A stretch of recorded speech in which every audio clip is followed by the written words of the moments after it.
Hair transplants. What are the risks and side effects?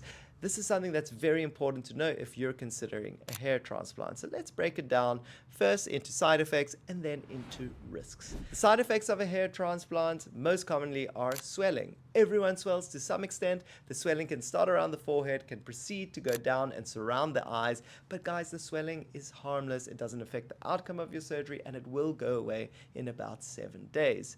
The other side effect of a hair transplant is folliculitis. Folliculitis is pretty much ingrown hairs. As those hairs start to breach the skin, some of them become entrapped and inflamed, and they can form little pimples. This is usually self-limiting, which means there's nothing you really need to do about it, and it's going to go away by itself. Now let's talk of risks. So while this is a low-risk procedure, there still are some risks. The greatest risk in a hair transplant is the use of local anesthesia and local anesthesia toxicity. So if you go somewhere where they're not expertly titrating the amount of local anesthesia used to numb you, the result of that could be a very rapid and acute death. So really beware of where you go. Typically, this doesn't happen if you go to a reputable doctor who knows what they're doing. Another risk of hair transplant is patient risks. So let's say you're diabetic or a smoker, you're at higher risks of things like infection and skin necrosis just because of poor healing.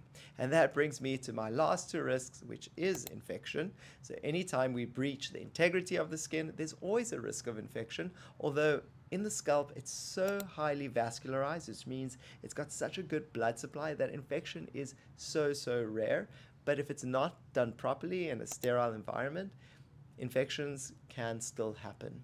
And then the last risk would be the risk of skin necrosis. And that's when a piece of skin literally loses its blood supply and completely dies off, leaving a nasty scar in that area where hair does not grow. What causes this? Well, 3 different things.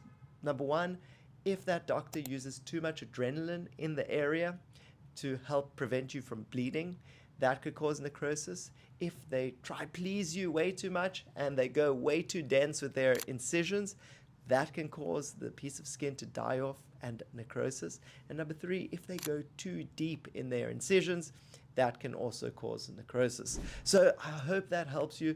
These are the major side effects and risk factors. If you want to know more, make sure to ask and stick around. I'm going to do my absolute best to try and answer everything.